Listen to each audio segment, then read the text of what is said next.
প্রিয় দেশবাসী, এই 5 নং চরপাতা 3 নং ওয়ার্ডের একটি ঘটনা নিয়ে আমাকে যেভাবে সমাজের মধ্যে হেয় প্রতিপন্ন করছে ওই সম্পর্কে আমি কিছু কথা বলি।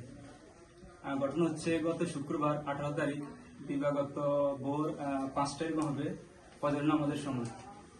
তখন আমাকে আনুমানিক ওই টাইমে আমাকে ফোন দেয়। ফোন দিয়ে বলে যে তারেক তুই কই? আমি ওই সময় তন্দ্রা ঘুমেছিলাম। ঘুম থেকে উঠি আমি কলটা রিসিভ করি, বলি কি হয়েছে বল। যে এলাকায় যে লোকমান ডালি নতুন বাড়িতে একটা সাউন্ড শোনা যায়, পুলিশের সাউন্ড শোনা যায়, একটু তাড়াতাড়ি আইতো। আমার গায়ে যে পোশাক ছিল গেঞ্জি পরে, আমি ওটা গায়ে দিয়ে তাড়াতাড়ি চলে আসছি ওখানে ঘটনাস্থলে। তার শুনলাম হ্যাঁ পুলিশের কণ্ঠ শোনা যায়। তারপর ওখানে আসার পর স্বপন বললে তাহলে আমরা একটু যাই দেখি কি অবস্থা, কি আসে বিষয়, আমাদের এলাকাতে এরকম কোনো এই বাড়িতে কোনো পুরুষ থাকে না বা এরকম আসে বিষয়। পরে গেলাম, যাওয়ার পর দরজা নক করলাম। দরজা নক করার পর দেখি কেউ সাহস শব্দ করে না। যে বাসায় মানে আমরা গেলাম কথা শোনা যায়, ওখানে কোনো শব্দ শোনা যায় না। পরে ওই বাসার মনে কেউ বলছে, নক করছে যে আমাদের বাড়িতে হয়তো কেউ আসে বিষয় ঘটনাস্থলে। পরে বাড়ির মালিক পক্ষ আসার পর আমরা মালিক পক্ষের সাথে ঘরে প্রবেশ করি। ঘরে প্রবেশ করার পর মালিক পক্ষে এবং ওই যে ছেলে এবং মেয়ে ছিল ওখানে ঘটনা সন্দেহে যে ছেলে মেয়ে ছিল, ওই ঘটনার সন্দেহ যে মেয়ে ছেলে ছিল ওই ছেলের সাথে আমার হাতাহাতি হয়, তর্ক বিতর্ক হয়। এক পর্যায়ে কেউ ভিডিও করে এটাকে সামাজিক মাধ্যমে ছেড়ে দেয়। পরে আমার এটা নিয়ে আমার একটা সংবাদ সম্মেলন করার দরকার ছিল, সেই সাথে আমি এখন সংবাদ সম্মেলন করছি।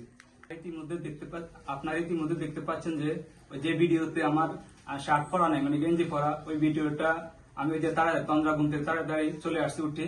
তখন ওই বাড়িতে প্রবেশ করার পর মালিক পক্ষের সাথে প্রবেশ করার পর ওই ছেলে 10টা যাত্রীর সময় যে ভিডিওটা আপলোড করা হয়েছে, ওই ভিডিওটা আসলে এই নারী সম্পর্কিত কোনো ঘটনা না। এটা হচ্ছে আপনার যে ছেলে আমার দস্তাবেজ করছে, ওই ছেলে এবং তার ওয়াইফ ওই বাসা ছিল। ওই কথাবার্তা বলার কারণে আমরা এই কারণে এখানে আসছি। আর আসি দেখি এই নারী এবং ছেলে এখানে আসার ওনার হচ্ছে বিবাহিত আর ওই বাড়ির মেহমান।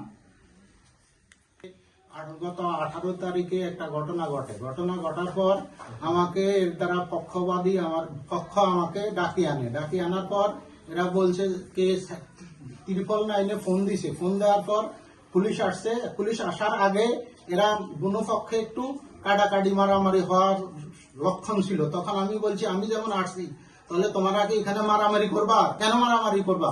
আমি বলছি যে তাহলে আমি আসছি কি জন্য? পুলিশ আসতেছে, পুলিশ আসলে যা বলে তা তোমরা দুনো পক্ষে মানিয়ে নিবা। এইভাবে আমি দুইটা ভাষায় বলছি তোমরা কি এখানে কি জন্য আইছো? বাল শিখতে নাইছি, তোমার মারামারি করি কি এখানে খুনাখুনি বাজাইবা? এই খুনাখুনি বাজাইবা এটারে করি আমার মানহানি নষ্ট করার জন্য। আমি সামনে মেম্বার পদপ্রার্থী, এই কারণে আমার কিছু ক্ষতি সাধন করার জন্য, আমার মানহানি নষ্ট করার জন্য আমাকে এই ধরনের ফেসবুকে আপলোড করছে। আমি এই নিন্দা ও প্রতিবাদ জানাই। গত 18 তারিখ শুক্রবার দিনে রাত্রে ফজরের সময় দেখি যে ওনার বাড়িতে লুকুবাই বাড়িতে পুরুষ মানুষের কণ্ঠ বললে আওয়াজ শোনাচ্ছে। পরবর্তীতে আমি তার একটু ফোন দিই। তারেক আসার পরে আমরা বাড়ির পক্ষ লোকের সহকারে দরজা লক করি। লক করার পরে ওনারা এক পর্যায়ে দরজা খোলার পরে ওই যে ওনাদের বাড়িতে যে মেহমান ছিল, আরেকটা যে গেস্ট, ওনারা ওই সিলেট তারেকের ভুল না চিনতে পারে ভুল বুঝাবুঝির মাধ্যমে তারেকে জড়ায় ধরে ওটা অন্য কেউ ভিডিও ধারণ করে ফেসবুকে দেয় বা মানে আমাকে অসম্মানী করার জন্য। তারপর মারি পক্ষ আসার পর বুঝছে। আর ওই পুলিশকে হয়তো অন্য কেউ ফোন দিয়েছে। ফোন দেওয়ার পর পুলিশ আসলো, আসার পরে ঘটনাস্থলে দেখলো। দেখার পরে রাস্তা কথা করে ওনারা বলছে ঠিক আছে মেম্বার সাহেব আছে বা এলাকার কোনো মানবিক ঠিকান আছে, ওনারা বসে আপনার যেহেতু ভুল বুঝে হয়েছে আপনার এখানে আপনারা কি মিট করে দিয়েন বা বুঝে হয়েছে। আমি লোকেতুল্লাহ, আসসালামু আলাইকুম। শুনেন, এখানে যে ঘটনা হয়েছে এই ঘটনাতে এরা কোনো নাই, এরা ওইটা সমাধান করে দিছে। সমাধানের পরে এটা কোনো এখানে ভেজালের কোনো কিছু নাই, সমাধান করে দিছে। আমরা এটা মানি গেছি, এটার মধ্যে কোনো কিছু দ্বন্দ্ব নেই, কোনো ভেজাল নেই। এটা আমাদের সবকিছু বুঝছেন, সবই ঠিক আছে। এখন এটা ভুল বুঝাবুঝিতে এটা উল্টা পাল্টা মানুষের ভুল বোঝাবুঝিতে এটা হয়েছে, এটার মধ্যে এখন সবকিছু আমাদের সমাধান হয়ে গেছে। এটা আমার বাড়ির ঘটনা, এটা কোনো ভুল বোঝাবুঝিতে হয়েছে, এখন এটা সব সমাধান হয়ে গেছে। এই অবস্থাতে আঙ্গ মেম্বার সাহেবটা এটা বসিয়ে এটা সব সমাধান দিয়েছে।